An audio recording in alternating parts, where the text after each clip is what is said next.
Hi everyone, Ashlyn Gee's YouTube channel. Today I'm going to talk about blocked fallopian tubes. So I got a scan a week ago to see, no, I got a scan 2 weeks ago to see if my fallopian tubes had fluid in them or not. And when they did the second ultrasound, they did find a little bit of fluid in my fallopian tubes still.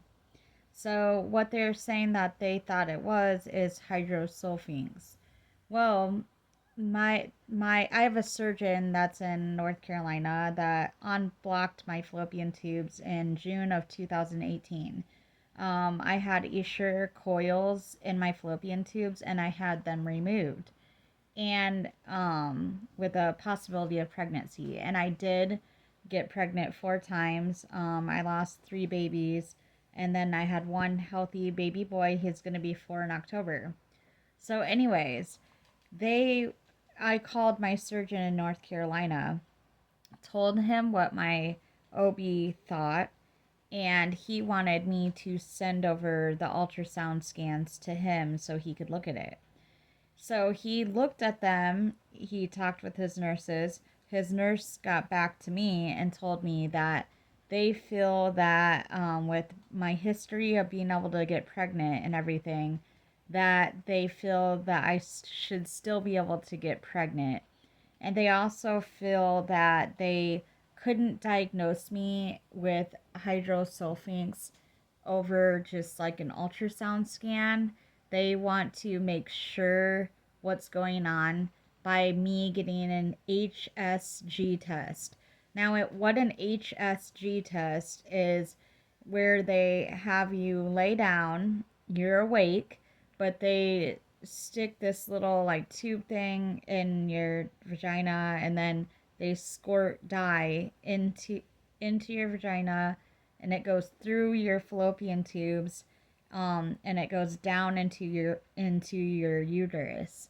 And if your fallopian tubes are blocked, then the dye will not go all the way through. And they will be able to see this on like a, a scan, like a screen. And I talk about an HSG test and how it turned out for me last time. I had one a very, very long time ago in 2019. Um, but I don't know how this one's gonna go. So I'm just catching you guys up and letting you know kind of like where my infertility journey is going. It's kind of been all over the place. We got pregnant last year, then we lost the baby, and then this year I kept getting ovarian cyst. And so since I kept getting ovarian cysts, they wanted to take a further look in what was going on and causing those. So that's what led to getting an ultrasound done on my fallopian tubes and my ovaries and uterus. So when they did those scans, that's what they found, fluid in my fallopian tubes. Now, my surgeon said that if it's fluid in my fallopian tubes, I should still be able to get pregnant. The thing that's confusing to me though is that if you have fluid in your tubes, I've read all over Google and all over the internet and web that uh, the fluid in your fallopian tubes can be toxic to the embryo. So I'm not really understanding how that's okay for me to try to conceive if it hurts it, if it's a possibility that it can hurt the baby. But then I've also read on Google and all over the web that there's been women with fluid in their fallopian tubes with hydrosulfings that have been able to get pregnant and ended up having successful pregnancies and healthy babies. So very, very confusing. Um, and but he did say that if my fallopian tubes are blocked from scar tissue, then he can and will be able to perform surgery because it's caused by scar tissue.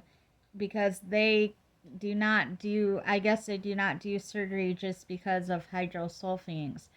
They do the surgery if the fallopian tube is blocked by scar tissue.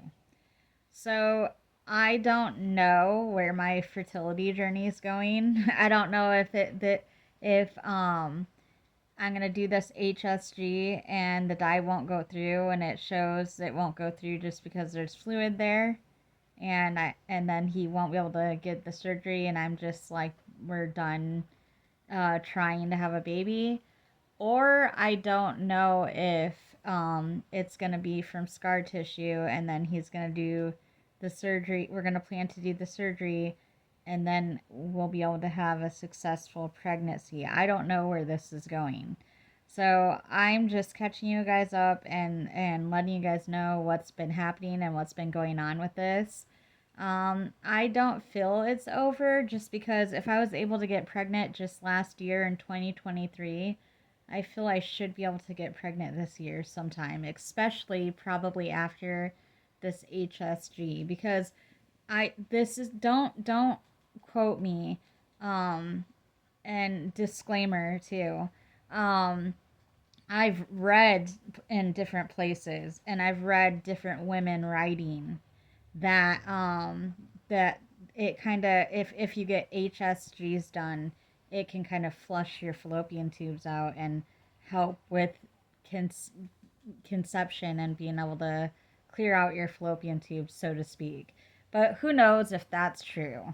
I mean, there that you never know. You never know. God's always the one that has the answers and really knows the ultimate truth.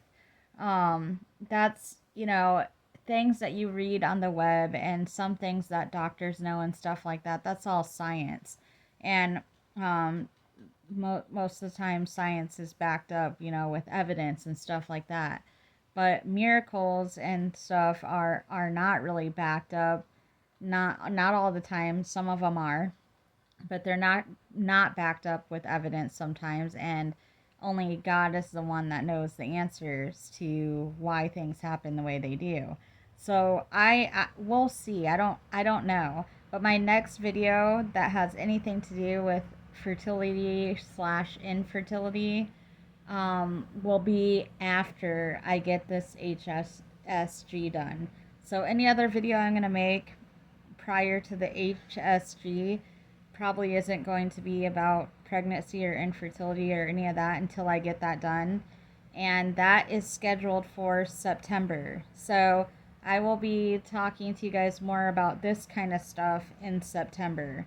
Um, until then, I'll be making videos about other things, and I don't know what things those other things are, but um, uh, people who are following me for a long time know that my next video could be just about anything. So I don't know what I'm gonna do a video on next, but I'm excited to make my next video. And but as far as this goes, this is probably gonna be the last one until September comes trucking along. So I hope you guys are enjoying my videos. I'm glad to see that I have more subscribers. Welcome everybody to my YouTube channel who is new. I don't even know. I that went so fast, and I don't even know how I got to 520 something subscribers now. I just know that that makes me very happy. I'm being heard. I'm being listened to.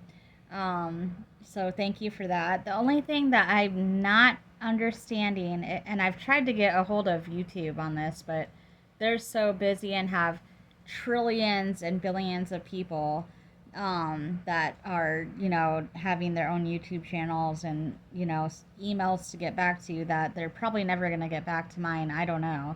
But I've emailed them about my watch time hours, because I had over 4,000 watch time hours last year.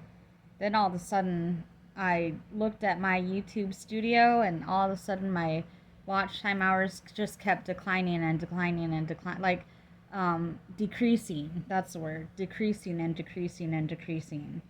And so I don't have a lot of watch time hours, so I have no idea what that's about.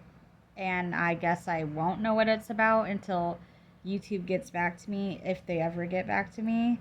But if you guys know why that's happening, drop a comment down below and let me know, because I have no idea why that's happening.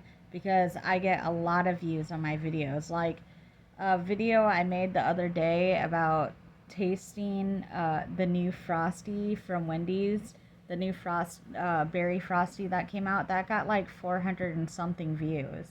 And a video about me piercing an earlobe, that got like 400 and something views. So I should be getting watch time hours, but I'm not. So I don't know what's happening with that. But I'm glad that you guys are subscribing and watching. So thank you, and I will be on with another life topic.